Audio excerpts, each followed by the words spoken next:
जो परिवर्तन घटित हो गए हैं, जो चल रहे हैं, मेरे को लगा ऐसा, मेरे मन में ऐसी घटना हुई, मैंने जो आप प्रूव नहीं कर सकते, जो आप लोगों के सामने सिद्ध नहीं कर सकते, उन्हें आप अपने अंदर ही रखिए। लेकिन जो परिवर्तन आपके शरीर में घटित हो चुके हैं, जो आपके जीवन में घटित हो चुके हैं, सामने आ चुके हैं और जिन्हें आप सिद्ध कर सकते हो, ऐसे परिवर्तन को, ऐसे ज्ञान को आपको सारी दुनिया में जो है वो बताना चाहिए, ताकि लोग साधना के प्रति जो है जागरूक हों। तो नील पुरुष का आशीर्वाद और गुरु का आशीर्वाद दोनों का जब प्राप्त होता है, तब किसी को गुरु पद की प्राप्ति होती है। ठीक है, तभी वो आगे जो है अपने शिष्यों को मार्गदर्शन कर सकता है, जागृत कर सकता है, योग प्रदान कर सकता है। ध्यान के स्वरूप है। एक तो संसार में जब ध्यान करते हैं वो इंद्रिय जनित ध्यान है, जिसमें हम बहुत कुछ देखते हैं। कभी इस देवता को देख लिया, कभी उसको देख लिया, कभी ये देख लिया, कभी वो महसूस कर लिया, कभी मन में कोई बात आ गई। तो वो जागृत ध्यान जो है वो इंद्रिय जनित ध्यान है। ठीक है, एक होता है इंद्रिय अतीत ध्यान। उस ध्यान में मन भी नहीं है, इंद्रियां तो है नहीं, लेकिन छठा मन भी नहीं है। वो इंद्रिय अतीत ध्यान है, वो आत्मा जागृति के बाद घटित होता है। मेरे सारे वीडियोस में मैं बहुत जोर देता हूं इस शब्द पे कि आत्म जागृति जो है संभव है। इस समय, कलयुग का जो ये समय है, इस समय में आत्म जागृति संभव है।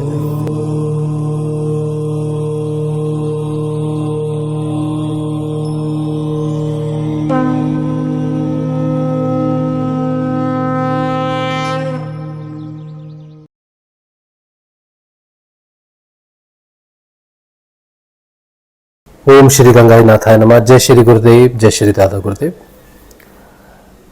नमस्कार, मेरा नाम राजशिव है और मैं एक सिद्ध योग साधक हूँ।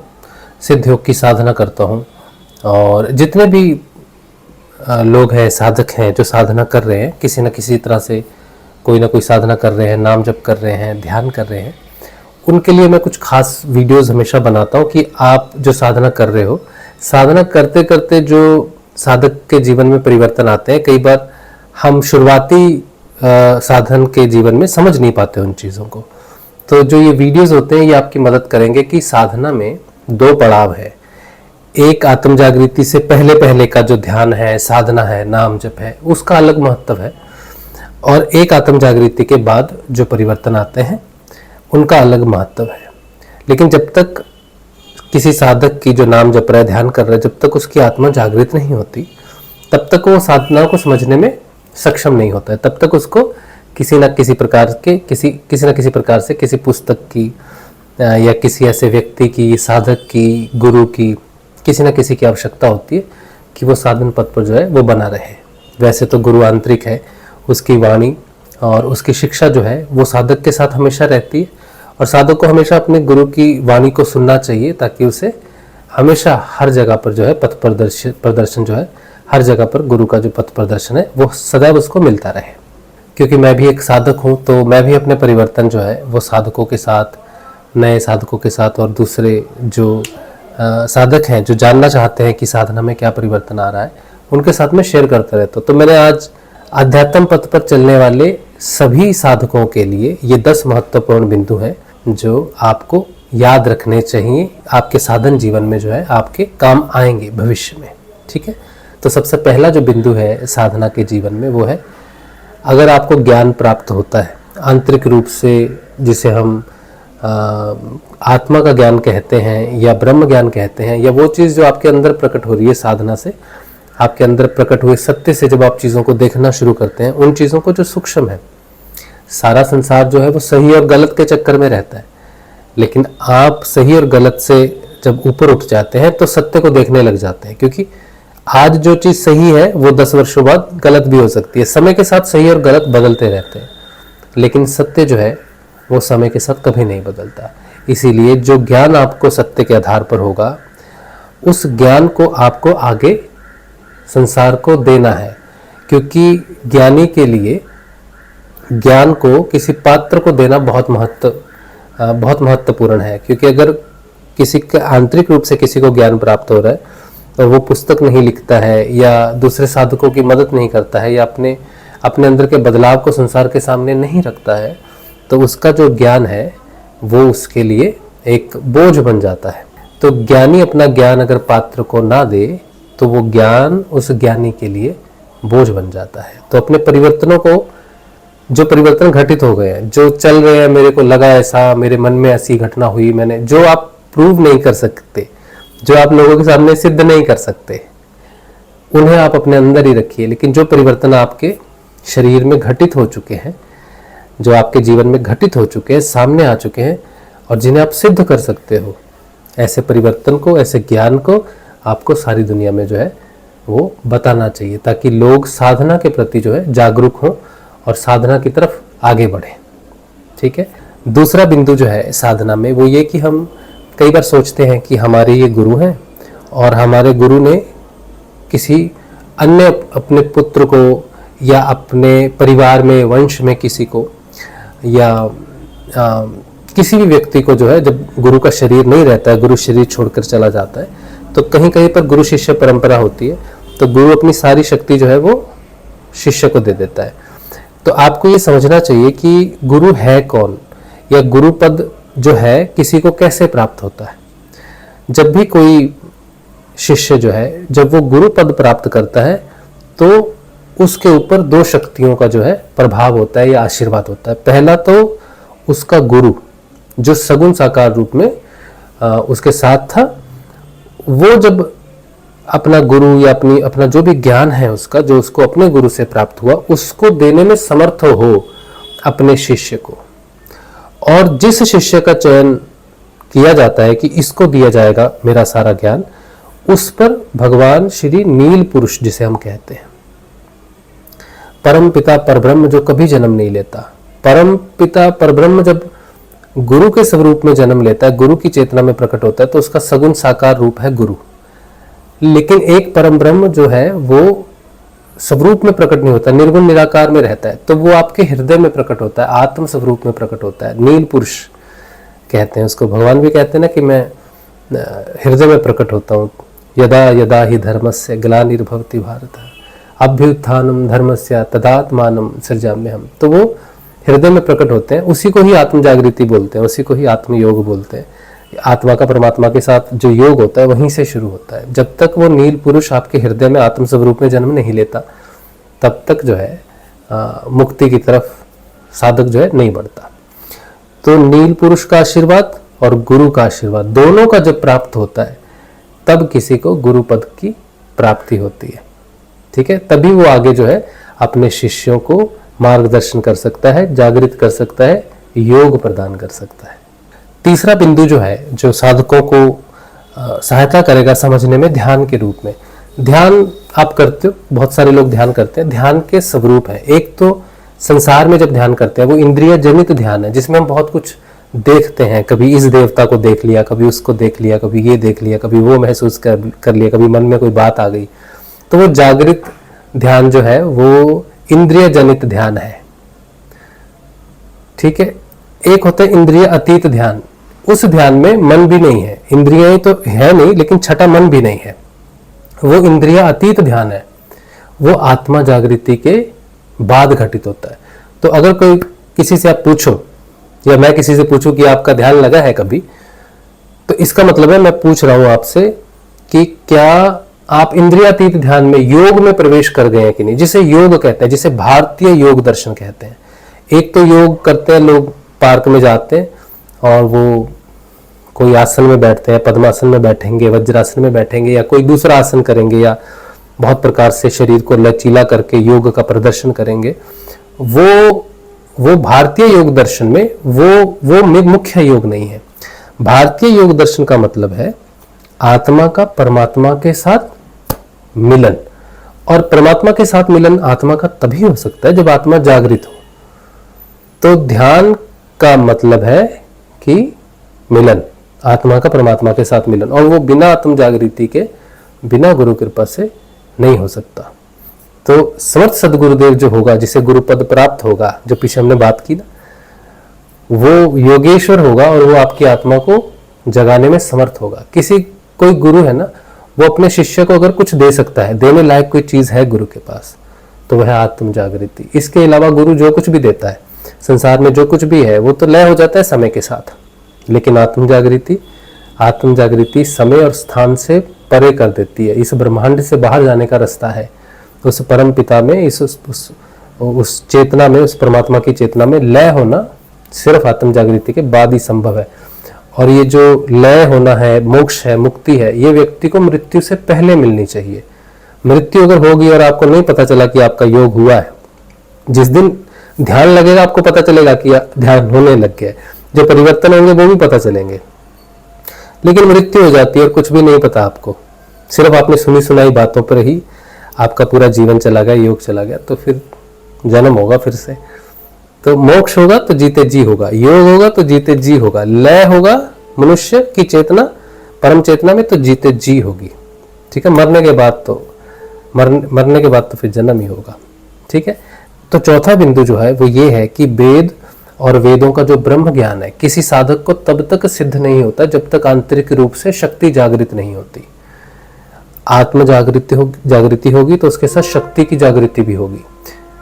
शक्ति जागृति के बाद ही अंदर से ज्ञान प्रकट होता है, जिससे फिर वेद या जितने भी ब्रह्म ज्ञान जो भी विस्तृत रूप से लिखा हुआ है या बोला हुआ है, वो सब कुछ आपके अंदर प्रकट होगा। बाहर से तो सिर्फ उसकी वेरिफिकेशन होती है जब आपको प्रकट होने लगता है। तो जब आप पढ़ने लगते हो वेदों को, गीता को, ब्रह्मत्रयी को, ब्रह्म अक्षर को, जब आप पढ़ने लगते हो, समझ में तब आता है उसका गुण रहस्य, तब समझ में आता है जब अंदर शक्ति जागृत होती है। और बिना आत्म जागृति के वो शक्ति कोई सहायता नहीं करती आपकी।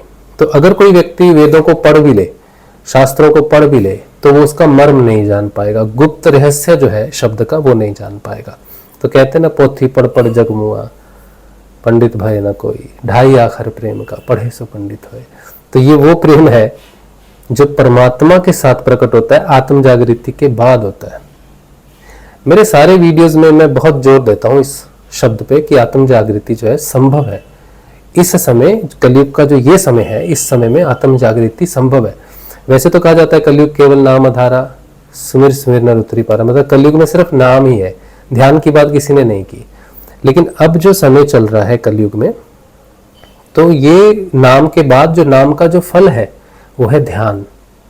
नाम जब सिद्ध हो जाता है तो उसका फल प्राप्त होता है, वो है योग, आत्म जागृति। अब संभव है, क्योंकि मैं इसलिए बोल रहा हूं बहुत जोर देके, क्योंकि हमें हमारे गुरु जी ने वो योग प्रदान किया है और नाम जब से ही हमें वो योग प्राप्त हुआ है, ध्यान प्राप्त हुआ है, आत्म जागृति प्राप्त हुई है। तो इस बात को सिद्ध किया जा सकता है, ये सिर्फ बोलने की बात नहीं है, इस बात को सिद्ध किया जा सकता है। कैसे किया जा सकता है? कि जो कुछ भी लिखा हुआ है वो ज्ञान आपके अंदर उस समय प्रकट हो जाएगा जिस समय आपको उस ज्ञान की जरूरत होती है। क्योंकि जो कुछ भी है, शब्द ब्रह्म है, तो ब्रह्म आत्म रूप में जब चेतन हो जाता है तो हमेशा सदैव आपकी सहायता करता है जहां भी जरूरत होती है उसकी। आपके अंदर वो अक्षर ब्रह्म प्रकट होगा, तभी आप वेदों को समझ सकते हो और भगवान की गीता को समझ सकते हो। जब तक आत्मा जागृत नहीं होती तब तक कोरा ज्ञान है, गुण रहस्य, उसका मर्म जो है वो कभी मालूम नहीं चलता। साधन पथ पर आगे बढ़ते हुए पांचवा बिंदु जो है वो ये है कि जब तक आपका आत्म योग नहीं होगा, नाम जब तक आप चेतन नहीं होते आत्म रूप में, तब तक परमात्मा को जानना संभव नहीं है।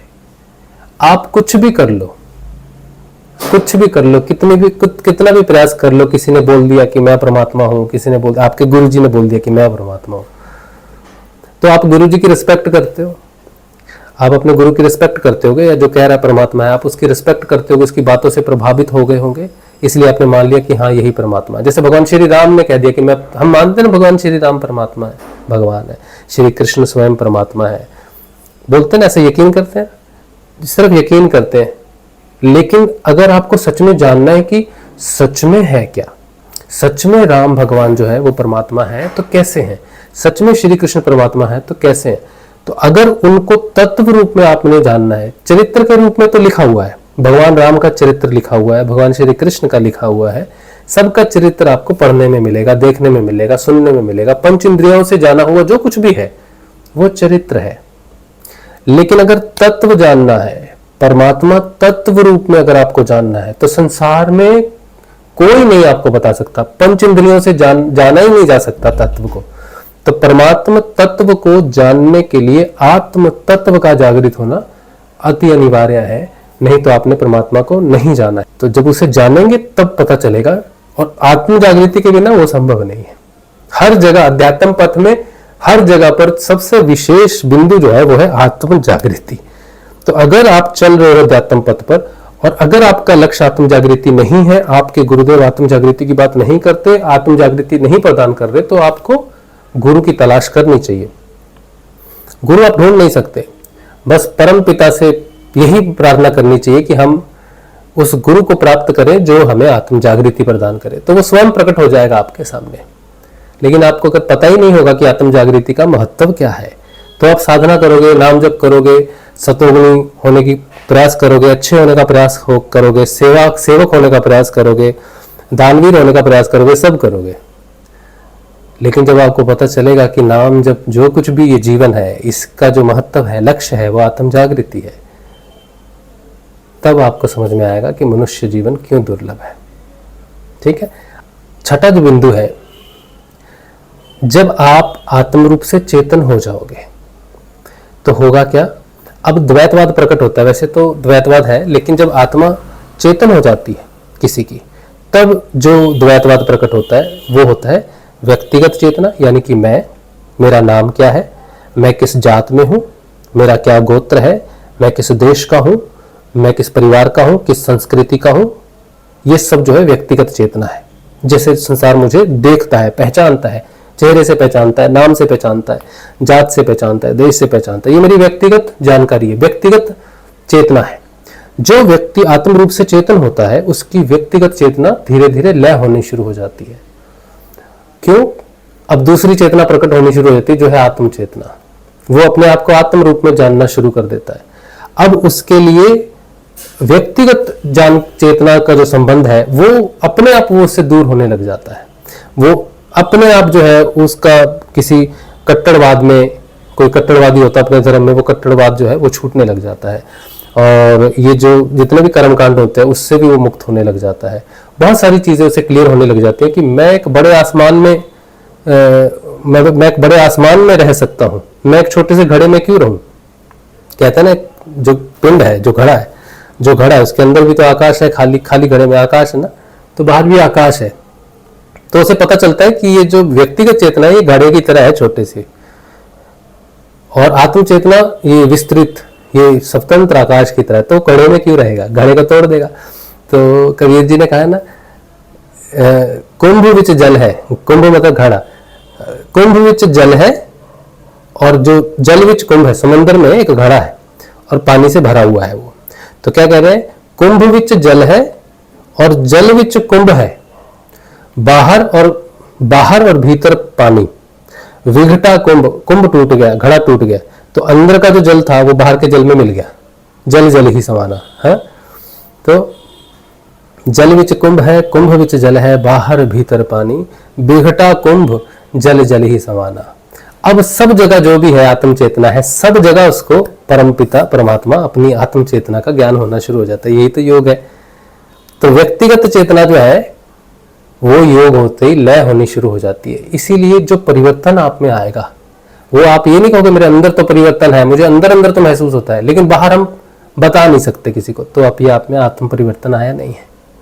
लोग कहते हैं, हमको बहुत लोगों से हम बात करते हैं तो बोलते हैं हमारे अंदर परिवर्तन है, बस बाहर सिद्ध नहीं कर सकते। कोई ऐसा कहता है तो समझो वो घट के अंदर वाला ही है। जब वो घट हट जाएगा तो उसका जो जल है वो बाहर वाले जल से, बाहर परमात्मा जो है, जो जली जल है, जो उसमें जो मिलने लगेगा, तो ऑब्वियसली उसमें जो दिखेगी आकृति, उसका जो जल दिखेगा, उसकी जो चेतना दिखेगी, वो साधारण चेतना नहीं होगी, वो परम पिता की चेतना होगी। और वो सिद्ध होगा, उसके शरीर से सिद्ध होगा, उसके प्राण से सिद्ध होगा, उसके मन से और उसकी बुद्धि से, उसके सत्य से सिद्ध होगा। और जो कुछ भी वो बोलेगा वो पहली बार नहीं बोलेगा, क्योंकि सत्य पहले भी बोला जा चुका है, आज भी बोला जा रहा है, और आज से करोड़ों वर्षों बाद भी बोला जाएगा। जो सत्य समय के साथ बदल जाए, आपको ये तो है ही पता ही, अभी तो ये नई चीज आई है, तो वो सत्य नहीं है। जो भी नया है वो सत्य नहीं है। सत्य सनातन है, पुरातन है, नूतन है, वो हर समय हर चीज में ढल सकता है। लेकिन कोई कहे कि ये नई चीज है, नहीं, वो सनातन पुरातन है जो हर समय नूतन होता है, क्योंकि वो सब जगह ढल सकता है। सनातन धर्म को क्यों हर व्यक्ति अपने तरीके से विस्तृत रूप से व्याख्या कर सकता है, क्योंकि उसको जानने के कई तरीके हैं, लेकिन है वही, बोला वही जाएगा, लेकिन अलग शब्दों में बोला जा सकता है, अलग व्याख्याएं हो सकती हैं। लेकिन व्याख्या ही अलग हो गई, सत्य ही बदल दिया गया, तो फिर वो सनातन सत्य नहीं हुआ। वो आज से नहीं है, वो तब से है जब से पृथ्वी भी नहीं थी, तो कैसे बदल सकता? पृथ्वी का तो निर्माण ही उस सत्य से हुआ है, तो वो कोई 10,000, 20,000, 25,000 साल पुराना नहीं है। वो पहले भी था, हमेशा से था, आज भी है और हमेशा रहेगा भी। वही सत्य आप जानोगे, वही आत्मयोग से प्राप्त होती है चीजें। 7वां बिंदु जो है आपको अध्यात्म पथ पर जो याद रखना चाहिए वो है कि आप अगर सच्चे प्रेम को जानना चाहते हो, सच्ची सेवा को जानना चाहते हो, सच्चे दान को जानना चाहते हो, वो भी आत्म जागृति के बाद ही होता है। आत्म जागृति से पहले ना तो प्रेम होता है, जो भी प्रेम हमें होता है वो शरीर से हो सकता है, किसी के गुण से हो सकता है, किसी के व्यवहार से हो सकता है, किसी के चरित्र से हो सकता है। तो वो व्यक्तिगत हुआ ना कि इसका चरित्र बहुत अच्छा है, इसका गुण बहुत अच्छा है, इसका चेहरा बहुत अच्छा है, ये व्यक्ति बड़ा अच्छा है। लेकिन सच्चा प्रेम जब होता है तो वो सिर्फ और सिर्फ परमात्मा से होता है। आत्मा का जो मेल है वो परमात्मा से है, उसको उस परम चेतना से प्रेम होता है, ईश्वर से प्रेम होता है, भगवान से प्रेम होता है, उसके सारे स्वरूपों से प्रेम हो जाता है।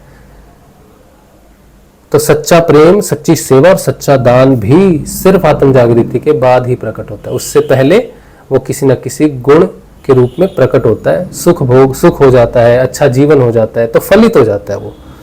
लेकिन आत्म जागृति के बाद जो सेवा, प्रेम और दान प्रकट होता है वो फलित नहीं होता है, वो निष्काम होता है, क्योंकि वो उस भाव से होता ही नहीं है कि वो फलित हो।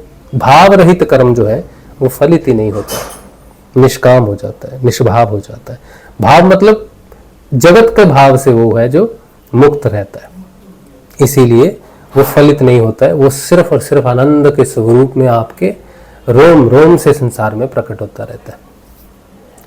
ठीक है। 8वां बिंदु जो है अध्यात्म पथ पर चलने के लिए वो ये है कि ये जो पूरा अखिल ब्रह्मांड है ये सारा उस परम पिता का स्वरूप है। लेकिन फिर भी अगर किसी को आत्मदर्शन करना हो, आत्मा का ध्यान करना हो, तो ऐसे गुरु का ध्यान करना चाहिए जो आत्मदान दे सके, जो आपको योग प्रदान कर सके, जो योगेश्वर हो। तो शिष्य को उस गुरु का ध्यान करना चाहिए जो उसकी आत्मा जगा सके, और उस शिष्य की जब तक आत्मा जागृत नहीं होती है तब तक उसके गुरु का जो स्वरूप है वही परमात्मा का सगुण साकार रूप है। उसी की शिक्षा का अनुसरण करते हुए, उसी का ध्यान करते हुए जब उसकी आत्म जागृति हो जाएगी, और वो जो आत्म जागृति होगी वो उसी परमात्मा का निर्गुण निराकार स्वरूप होगा। तो समर्थ सद्गुरुदेव के शरीर रूपी सगुण साकार से वो निर्गुण निराकार रूप जो आत्म स्वरूप में है वो जागृत हो जाता है। तो जब तक आपको उस आत्मा का ज्ञान ना हो, आत्म जागृति प्राप्त ना हो, तब तक अगर आत्मा का दर्शन करना है तो समर्थ सद्गुरुदेव का दर्शन आत्मा का दर्शन है। ध्यान करना है आत्मा का तो समर्थ सद्गुरुदेव का ध्यान, जैसे उन्होंने बताया है, उनके चेहरे का ध्यान बताया है, उनका ध्यान बताया है, क्योंकि वो परम चेतना को दर्शाता है। वो स्वरूप साधारण स्वरूप नहीं है मनुष्य का, बल्कि उसके अंदर में परम चेतना है जो वो आपको प्रदान कर सकता है आंतरिक रूप से। और यही गुरु है जो आपको ये भी ज्ञान दिलाता है कि परमात्मा जो है वो सच्चिदानंद घन है, वो कोई शरीर नहीं है, वो स्वरूप में सिर्फ इसलिए प्रकट होता है कि हम डायरेक्ट निर्गुण निराकार में कैसे जाएंगे।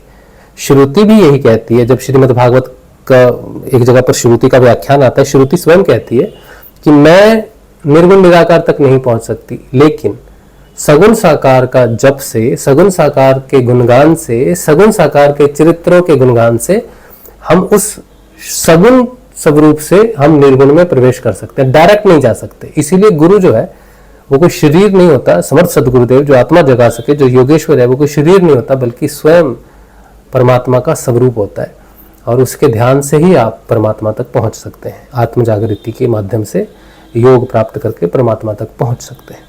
9वां बिंदु जो है साधना में वो सबसे महत्वपूर्ण है, सबसे महत्वपूर्ण। जिस साधक को आत्म जागृति की अभिलाषा हो, किसी को तो बीमारी ठीक करवानी है, किसी को नौकरी चाहिए, किसी को कुछ चाहिए, किसी को कुछ चाहिए, लेकिन जिस साधक को आत्म जागृति की अभिलाषा हो, उसे केवल केवल और केवल अपने गुरुदेव के द्वारा बताई हुई, अगर उसे अपने गुरुदेव पर पूर्ण यकीन है कि ये मेरी आत्मा जगा सकते हैं, समर्थ सद्गुरुदेव है, तो जैसे गुरु ने बताया है वैसे ही साधना करनी चाहिए। अगर वो अपनी बुद्धि का प्रयोग करेगा, बुद्धि को लगाएगा, तो जो साधनाएं उसने की हुई हैं, जो उसने पढ़कर जाना हुआ है, किसी के माध्यम से जाना हुआ है, वो उसका इंटरफेयर करेगा कि गुरु ने तो ये बताया, लिखा तो ये हुआ है, गुरु ने तो ये बताया है, लेकिन वो व्यक्ति तो ये बता रहा है। तो जहां उसने अपनी बुद्धि का प्रयोग किया साधना में, तो उसकी जो साधन की विधि है जो गुरु ने बताई है वो कहीं ना कहीं दूषित हो जाएगी, तो वो योग भ्रष्ट हो जाएगा और वो आत्म जागृति को नहीं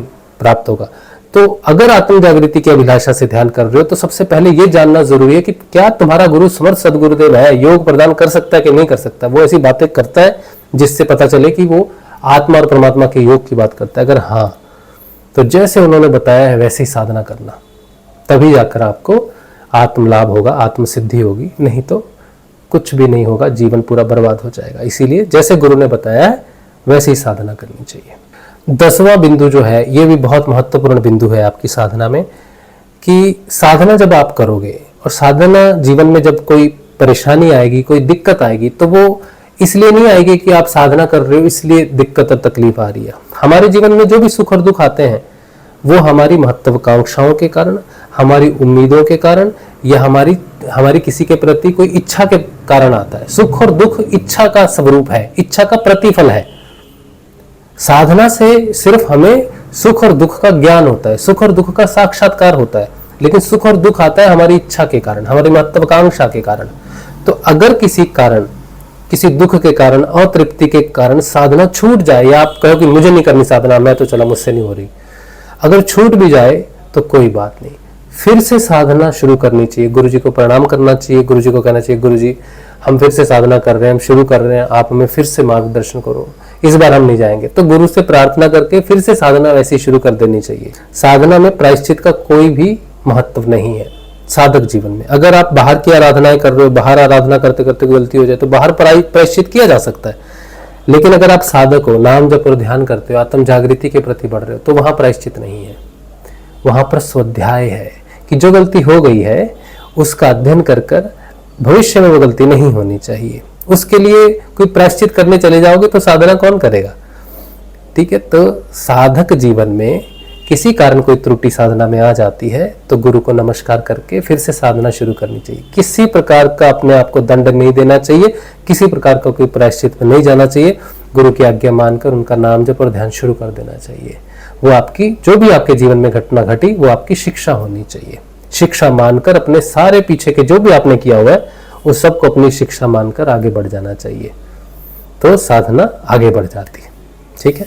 चलिए, ये ऐसे 10 महत्वपूर्ण बिंदु हैं साधना में जो आपको कहीं ना कहीं आपकी साधना में जरूर मदद करेंगे, खास करके आत्म जागृति की तरफ आपको जागरूक करेंगे कि आत्म जागृति भी होती है और आत्म जागृति के बाद ही है जो जीवन परिवर्तित होता है। ठीक है। चलिए, अगले वीडियो में मिलेंगे हम लोग कुछ नई बातों के साथ जो आपको साधन पथ पर जो है थोड़ी जागृति प्रदान करे, थोड़ी सहायता प्रदान करे। जय श्री गुरुदेव, जय श्री दादा गुरुदेव।